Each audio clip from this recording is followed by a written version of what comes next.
जी हाँ, आपने बिल्कुल सही पढ़ा। Campus placement the dark reality. Okay, so कुछ दिन पहले मैंने एक पोल किया था कि what is your current status, जिसमें से मुझे ये पता चला कि मेरे लगभग 50% ऑडियंस अभी बी फार्मेसी करने वाले हैं या फिर करने के लिए सोच रहे हैं, जिसमें से 25% अभी बी फार्मेसी कर रहे हैं। तो अगर कोई बच्चा एक कोर्स को एडमिशन करता है तो वो पहले क्या देखेगा? No doubt, jobs and careers. यही चीज कुछ ज्यादा ही देखने को मिलता है जब वो कोर्स फार्मेसी की तरह एक प्रोफेशनल कोर्स हो। अगर मैं आपको पूछूं कि आप क्या सोचकर बी फार्मेसी में एडमिशन कर रहे हो, तो आप में से 60 से 70% स्टूडेंट यही बोलोगे, जी हमारा तो एक अच्छे से अच्छे फार्मा कंपनी में प्लेसमेंट लग जाए बस। क्योंकि कुछ यही सोचकर मैं भी इस कोर्स में एडमिशन किया था। फिर बाद में पता चला प्लेसमेंट्स के बारे में कुछ काली सच्चाई। तो मैंने सोचा जबकि मेरे लगभग 50% व्यूअर्स अभी फार्मेसी एडमिशन करने के लिए सोच रहे हैं, तो मेरा ख्याल ये आया कि ये सच्चाई आपके सामने भी लाया जाए। तो hi everyone, welcome to APS pharmacy. तो दोस्तों, अगर आप अभी फार्मेसी करने वाले हो या फिर फार्मेसी कर रहे हो, तो ये इन्फॉर्मेशन आपके लिए बहुत ही इंपॉर्टेंट होने वाला है। तो वीडियो को पूरा वॉच करें ताकि आपका भी कैरियर डूबने से बच जाए। तो वीडियो को लाइक करें और दोस्तों के साथ शेयर कीजिए, और ऐसे इन्फॉर्मेटिव वीडियोस के लिए चैनल को सब्सक्राइब करना ना भूलें। तो दोस्तों, पहले ही मैं आपको एक बात क्लियर कर देना चाहता हूँ कि ये जो भी इन्फॉर्मेशन मैं आपको दूंगा वो सिर्फ और सिर्फ ग्रेजुएशन यानी बी फार्मा स्टूडेंट के लिए ही है। इन सब बातों पर कुछ भी हायर डिग्री जैसे कि एम फार्म, पीएचडी, ये सब एप्लीकेबल नहीं है। तो दोस्तों, मेनली जो भी फार्मा कंपनी आती है कॉलेज को कैंपस प्लेसमेंट के लिए, पहले तो वो आपके कॉलेज में एक छोटा सा रिटन एग्जाम कंडक्ट करवाएगा, जिसमें सिर्फ और सिर्फ फाइनल ईयर के स्टूडेंट ही बैठ सकते हैं। रिटन एग्जाम क्वालिफाई करने के बाद जो भी स्टूडेंट उस रिटन एग्जाम को क्वालिफाई किया होगा, उन सब को लेकर एक छोटा सा इंटरव्यू होगा। और अगर आप उस इंटरव्यू में अनलकीली सिलेक्ट हो गए तो यहीं से शुरू होता है असली खेल। तो फिर क्या, वो आपको उनके इंडस्ट्री में बुलाएंगे और फिर क्या, लग जाओ काम पे। दोस्तों, आपके बी फार्मा कॉलेज के जो भी एकेडमिक एनवायरनमेंट है जहाँ से आप अभी अभी निकले हो, वो कॉलेज के प्रैक्टिकल रूम और एक फार्मा इंडस्ट्री के एनवायरनमेंट में जमीन आसमान का फर्क होता है। जैसे जैसे आप उस एनवायरनमेंट और सिचुएशन में आदत डाल देते हो, तो फिर वहाँ पर आपके जो भी सीनियर्स और ऑफिसर्स होंगे वो आपको इतना काम कराएंगे, फिर आप कुछ ये बोलोगे, मुझे अपने घर जाना है। मुझे घर जाना है। मुझे अपने घर जाना है।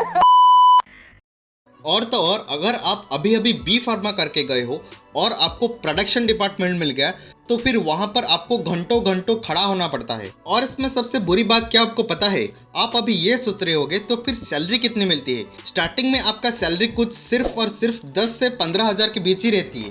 ये अमाउंट इंडस्ट्री से इंडस्ट्री ऊपर नीचे हो सकता है। तो बात यहाँ पर यह है कि हम जब बी फार्मेसी एडमिशन लेते हैं तो हमारा कोर्स भी कुछ 1 लाख से 1.5 लाख के बीच रहता है। तो क्या हम साल का 1 से 1.5 लाख खर्चा करके पढ़ाई कर रहे हैं इस 10 से 12 हजार सैलरी के लिए? इससे अधिक सैलरी तो आपके कॉलेज के वॉचमैन पाता होगा। तो जो भी स्टूडेंट अभी ये सोच रहा होगा कि हमारा कॉलेज तो बेस्ट है, हमारे कॉलेज को तो बेस्ट फार्मास्यूटिकल कंपनीज आती है और हमारा तो बेस्ट प्लेसमेंट ही लगेगी, तो भाई ये सोचना और एक्सपेक्टेशंस रखना छोड़ दो। तो ये सब इन्फॉर्मेशन जो आपको बता रहा हूँ ये मोस्ट ऑफ केसेस है, मतलब ज़्यादातर कॉलेज में ऐसा ही होता है। तो मुझे आप लोग बुरा मत समझना कि मैं आपको डिमोटिवेट कर रहा हूँ।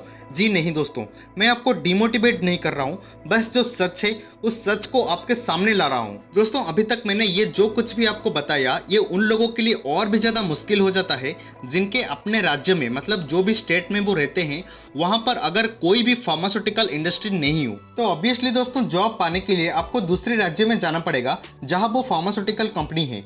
तो वहाँ पर आपको शुरू में लैंग्वेज की प्रॉब्लम, खाने पीने की प्रॉब्लम और आने जाने की प्रॉब्लम हो सकती है। और अगर आप एक लड़की हो और आप अभी अभी बी फार्मा कंप्लीट करके कैंपस प्लेसमेंट में सिलेक्ट हुए हो, तो फिर आप खुद ही समझ जाओ कि आपको क्या क्या प्रॉब्लम फेस करनी पड़ सकती है। बट एक्चुअल में ये देखा गया है कि ज्यादातर लड़कियां अक्सर कैंपस प्लेसमेंट को अवॉइड ही करते हैं। ओके, तो ये थे आपके कॉलेज प्लेसमेंट के बारे में कुछ काली सच्चाई। अब इसका सोल्यूशन क्या है वो भी जान लो। उससे पहले अगर आप अब तक हमारे साथ बने रहे हो तो वीडियो को लाइक करके दोस्तों के साथ शेयर करना ना भूलें। तो अब हम बात करेंगे इसके सोल्यूशन की। देखो, आपको प्लेसमेंट लेना है ना लेना है, इंडस्ट्री जाना है नहीं जाना है, ये आपके पर्सनल चॉइस है। लेकिन उससे पहले मेरे कुछ बात भी सुन लो। जैसे कि हर एक चीज का, हर एक सिचुएशन का एक पॉजिटिव साइड भी है और एक नेगेटिव साइड भी। उसी तरह से इस कैंपस प्लेसमेंट के भी कुछ पॉजिटिव साइड्स है। देखिए, अगर आप अपने स्टेट से दूसरे स्टेट को जॉब के लिए गए हो तो पहले पहले तो आपको मुश्किल हो सकता है और सैलरी भी कम मिल सकती है, लेकिन इंडस्ट्री में काम करने से वहाँ पर आपका एक्सपीरियंस भी बढ़ेगा। स्टार्टिंग में तो आपको कम सैलरी मिल सकती है, लेकिन जैसे जैसे आपको वर्क करने का एक्सपीरियंस बढ़ता है, जैसे जैसे आप अपने टैलेंट के दम पर वहाँ पर अच्छे से अच्छे ग्रोथ करते हो, अपने स्किल्स पर काम करते हो, अपने काम करने का तरीका बढ़ाते हो और अपने टैलेंट को और भी मजबूत करते हो, तो अगर ये सब रहता है तो कंपनी आपको बहुत अच्छे प्रमोशंस भी देती है और आपका सैलरी एक्सपोनेंशियली भी ग्रोथ करता है। एक्चुअली अगर आप बी फार्मा करके इंडस्ट्री में गए हो तो इंडस्ट्री ये नहीं देखेगा कि आपका प्रीवियस सेमेस्टर में कितना मार्क्स था, ये नहीं देखेगा यार आप कितने बार आपके कॉलेज में गोल्ड मेडलिस्ट हुए हो, और इंडस्ट्री ये भी नहीं देखता कि आप कितने बार स्टूडेंट ऑफ द ईयर हुए हो। वहाँ पर वो सिर्फ एक ही चीज देखते हैं, वो है आपका काम करने का स्किल्स क्या है, आपका टैलेंट क्या है, कितने अच्छे से और बाखूबी आप एक काम को करते हो। तो बेसिकली इंडस्ट्री में आपका मार्कशीट उतना ज़्यादा काम नहीं आता, बस आपका स्किल्स और टैलेंट ही काम आता है। तो दोस्तों इसका सोल्यूशन ये है कि आप अच्छे से अच्छे पढ़ाई करो और कोई भी हायर एजुकेशन चूज करो, क्योंकि हायर एजुकेशन लेने से आपका फायदा ये रहता है कि आपके लिए जॉब के ऑप्शंस ज़्यादा से ज़्यादा खुल जाते हैं। हायर एजुकेशन में आप मास्टर कर सकते हो, MBA कर सकते हो, PhD भी कर सकते हो। इनमें से कोई भी हायर एजुकेशन लेने के बाद आपको अच्छे से अच्छे प्लेसमेंट भी मिलेगा, जहाँ पर आपका मन चाहे मन पसंद की सैलरी भी मिलती है। हायर एजुकेशन के साथ साथ और भी कुछ चीज़ें इंपॉर्टेंट हैं, जो कि है अपने स्किल्स पर काम करना। यानी मैं ये बोलना चाहता हूँ कि आप अपने अंदर ऐसी कोई भी स्किल्स डेवलप करो, जो स्किल्स जो टैलेंट दूसरों के पास बहुत ही कम देखने को मिले। किताबी ज्ञान के साथ साथ आप जितना बाहरी दुनिया को जानोगे, जितना सीखोगे, ये आपके लिए उतना ही बेनिफिट है। फॉर एग्जाम्पल के लिए मैं आपको बोलना चाहता हूँ कि देखो आज के टाइम पे आर्टिफिशियल इंटेलिजेंस और चैट GPT बहुत तेजी से हमारे सोसाइटी पर प्रभाव डाल रहा है। तो अगर आपको ये सब अच्छे से और सही से यूज करना आता है तो आप डेफिनेटली दूसरों से 4 कदम आगे रहोगे और कंपनी भी आपको आपके मन चाहे सैलरी और रिस्पेक्ट भी देगी। तो दोस्तों अगर आप ये चाहते हो कि इंडस्ट्रियल सेक्टर के ऊपर सभी जॉब ऑप्शंस के ऊपर डिटेल्ड वीडियो लाया जाए तो आप कमेंट भी कर सकते हैं। इंडस्ट्रियल सेक्टर के अलावा अगर आपको गवर्नमेंट जॉब के ऊपर ही ज़्यादा इंटरेस्ट है तो आप मेरे ये ड्रग इंस्पेक्टर वाले वीडियो देख सकते हैं। तो चलिए कैसा लगा इन्फॉर्मेशन कमेंट सेक्शन में ज़रूर बताइए। वीडियो को लाइक कीजिए और दोस्तों के साथ ज़्यादा से ज़्यादा शेयर कीजिए और ऐसे इन्फॉर्मेटिव वीडियोस के लिए चैनल को सब्सक्राइब करना ना भूले। बहुत ही जल्दी मिलेंगे आपको अगले एक वीडियो में, तब तक के लिए टेक केयर।